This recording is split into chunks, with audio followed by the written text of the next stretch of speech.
अरे बाप रे बेगम, वो बब्बर शेर आ गई। भागो बेगम भागो, वो हमें कच्चा खा जाएगी। अरे कहाँ जाए, एक ही दरवाजा है और उसके पास वो बब्बर शेर खड़ा है। अब मैं इस भरी जवानी में मर जाऊंगी और इसकी वजह तुम हो।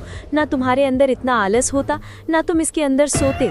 सही कहती हो बेगम, मैं अपने आलस के कारण ही इस गुफा में फंस गया हूँ और मेरी वजह से तुम भी फंस गई हो। अगर मैं बच गई तो ये आलस हमेशा के लिए छोड़ देगी। तुम चिंता मत करो, मैं कोई ना कोई तरीका ढूंढती हूँ जिससे हम बाहर निकल जाएं। अरे कौन है मेरी गुफा में? अगर नहीं बताया तो मैं खुद अंदर आ जाऊंगा। बोलो मेरी गुफा में कौन है?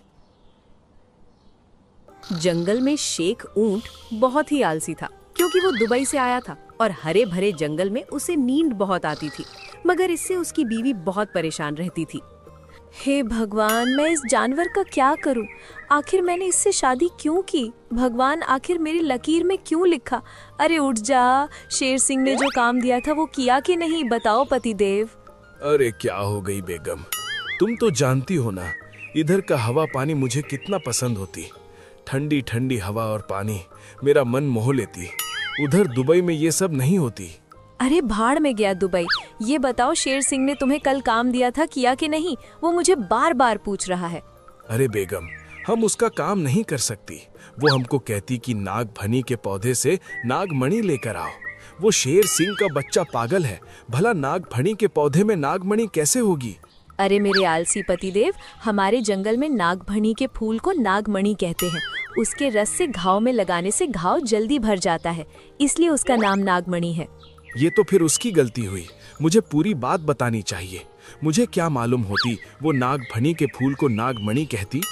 उस बात को छोड़ो, जाओ सूखी लकड़ी लेकर आओ। खाना बनाने के लिए मुझे लकड़ी चाहिए, जो कि अभी खत्म हो गई है।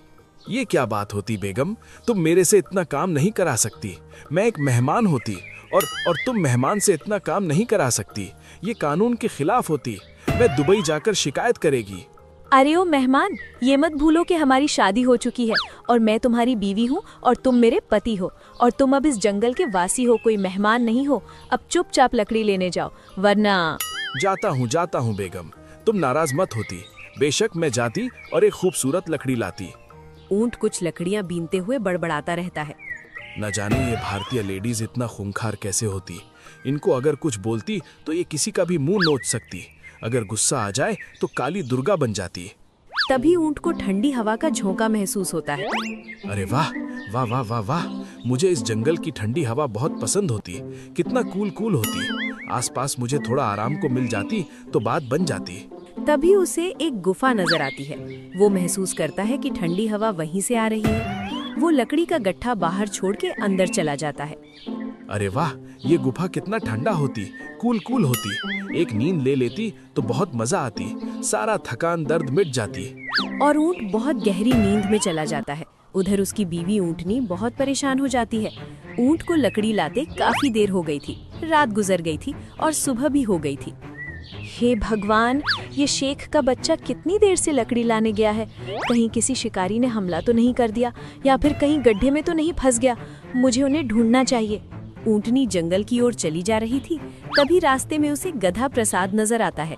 अरे कहाँ जा रही हो? तुम्हारे चेहरे में चिंता की लकीरें नजर आ रही हैं। ऐसा क्या हुआ है?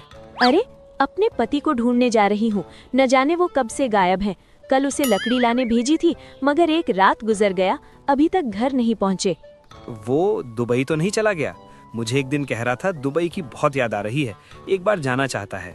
अरे शुभ शुभ बोलो। दुबई जाए मेरे दुश्मन, मेरे रहते वो अकेले दुबई नहीं जा सकते। मैं ही उनके साथ जाऊंगी। ठीक है, मैं भी तुम्हारे साथ दुबई चलता हूँ। आखिर मैं भी देखना चाहता हूँ कि दुबई कैसा है, क्या क्या घास खाने मिलेगा, क्या चारा पानी है, मुझे पता करना है। और दोनों जंगल के अंदर जाने लगे। जाते जाते उन्हें ऊंट के पैरों के निशान नजर आने लगे। अरे देखो भाभी जी, ये निशान तो शेख साहब के लगते हैं। जरूर वो इसी रास्ते से गुजरे होंगे। पक्का दुबई इसी तरफ होगा। दोनों जल्दी जल्दी पैरों के निशान की तरफ जाने लगे। चलते चलते उन्हें एक गुफा दिखाई दी और इस गुफा के पास लकड़ी का गट्ठा था। अरे शेख साहब ने मुझे आज तक नहीं बताया दुबई जाने का रास्ता इस गुफा से होकर जाता है। मैं कई बार इस जगह से गुजरा हूँ। अगर मुझे मालूम होता कि दुबई यहाँ से जाया जाता है तो मैं कई बार दुबई चला जाता। अरे कभी तो दिमाग लगाओ, ध्यान से देखो, ये लकड़ी का गट्ठा यहाँ पड़ा हुआ है, मतलब पक्का मेरे पति अंदर ही होंगे। दोनों तुरंत अंदर जाते हैं और अंदर सच में ऊंट मौजूद था, मगर वो गहरी नींद में था। उसे देखकर ऊंटनी का पारा बढ़ गया। हे भगवान, मैं इस आलसी प्राणी का क्या करूं? कहाँ जाकर अपना माथा पटकूं? आखिर क्या करूं? अरे मैं कहता हूँ दूसरी शादी कर लो, अभी कुछ बिगड़ा नहीं है, इसे दुबई भेज दो। तू चुप कर, मेरा दिमाग पहले से ही खिसका हुआ है, तू और मत खिसका। इसे इसके हाल में छोड़ देते हैं और कुछ ऐसा तिगड़म चलाते हैं कि इसका आलस हमेशा के लिए छूट जाए। काफी देर सोचने के बाद ऊंटनी को एक उपाय आता है।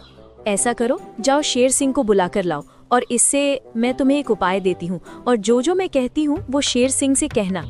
ऊंटनी गधे के कान में उपाय बताती है और गधा शेर को सारी बात समझा देता है। फिर शेर सिंह गुस्से में गुफा के पास आता है और जोर जोर से चिल्लाने लगता है। अरे आज उस शेख के बच्चे को छोड़ूंगा नहीं। आज तो उसने हद कर दी।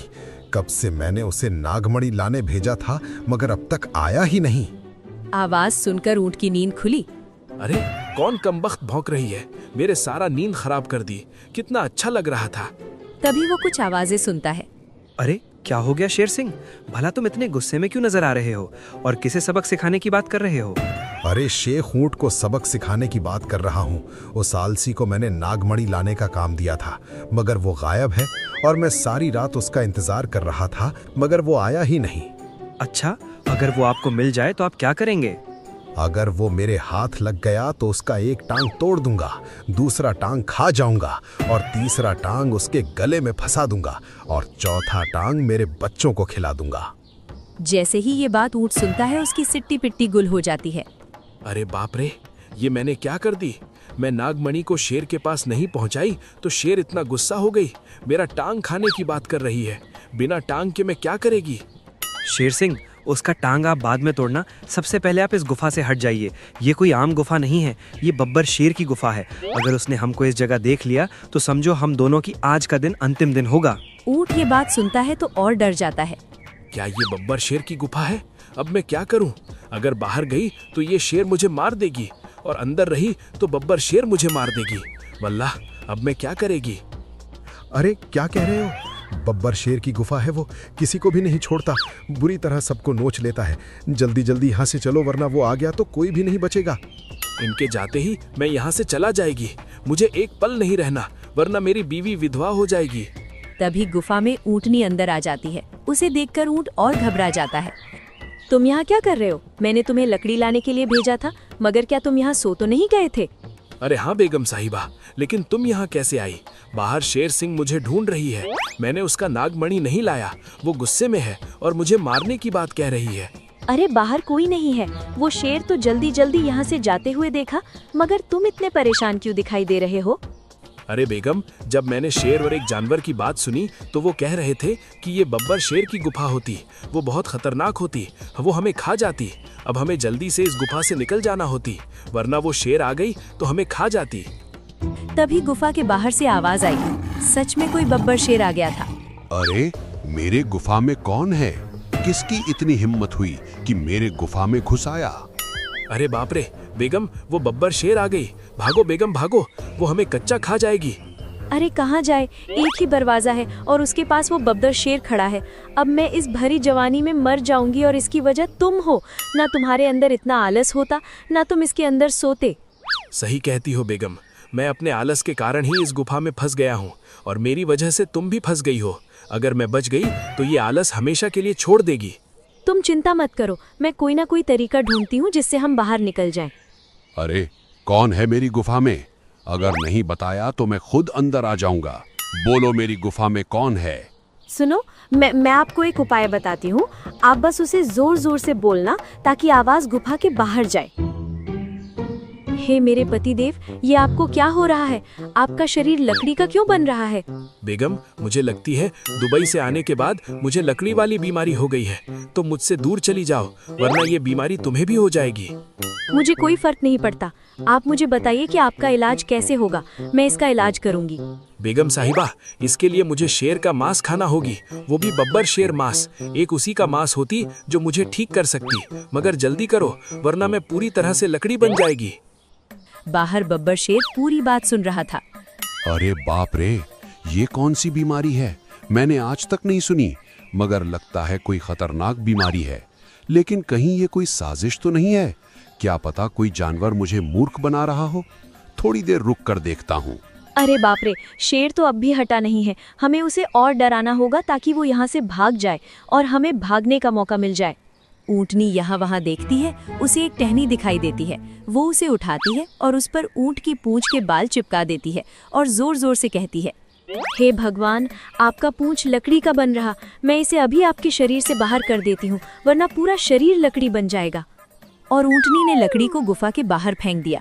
उसे देखकर बब्बर शेर डर गया। अरे ये जानवर तो सही कह रही है, उसके पति को बीमारी हो गई है। बहुत खतरनाक बीमारी लगती है, मुझे अंदर नहीं जाना चाहिए। बेगम, पूंछ अलग करके मेरी बीमारी दूर नहीं होगी। मुझे शेर का मांस चाहिए, तभी मैं ठीक हो सकती हूँ। मुझे जल्दी से जल्दी शेर का मांस लेकर दो। मैं अभी बाहर जाती हूँ और एक शेर को पकड़ के लाती हूँ, क्योंकि मेरी भी पूंछ अब लकड़ी की बन रही है। मुझे भी अब शेर को खाना है। अरे भाग बब्बर शेर, वरना ये प्राणी मुझे कच्चा चबा देंगे और ऐसे भी इन पर हमला भी नहीं कर सकता, क्योंकि अगर ऐसा किया तो इनकी बीमारी मुझे लग जाएगी और मैं भी लकड़ी का बन जाऊंगा। बब्बर शेर दुम दबाकर दौड़ा। उसके जाने के बाद ऊंट और ऊंटनी तुरंत वहां से बाहर आ गए और अपने घर आ गए। क्या खूब तरकीब निकाली बेगम, मजा आ गई। मानना पड़ेगा, तुम काफी दिमाग वाली हो। अच्छा, तो क्या अब क्या सबक सीखा? क्या अब और आलस करोगे या फिर उसी गुफा में छोड़ आऊं? अरे नहीं नहीं बेगम, मैं तौबा करता हूँ। आज के बाद मैं कभी आलस नहीं करेगी, अपना काम समय में करेगी और कहीं भी आराम के लिए नहीं बैठेगी। ऊंट ने सबक सीख लिया था, मगर उसी रात ऊंटनी कहीं जाती है। शुक्रिया शेर सिंह, क्या खूब एक्टिंग की। एक पल को मुझे लगा कि सच में कोई बब्बर शेर आ गया है। क्या? अरे नहीं नहीं, मैं कोई बब्बर शेर बन के नहीं आया था। तुम्हारे कहे अनुसार मैं जब गधे के साथ ऊंट को डराकर जब भेष बदलने आया और जब भेष बदलकर वापस गया तो तुम सब गुफा से चले गए थे। इसका मतलब सच में बब्बर शेर आया था। हे भगवान, अच्छा हुआ कि हम बच गए, वरना आज तो खेल खत्म हो जाता। अब कभी इस जंगल में नहीं जाऊंगा, वरना मैं भी लकड़ी का बन जाऊंगा।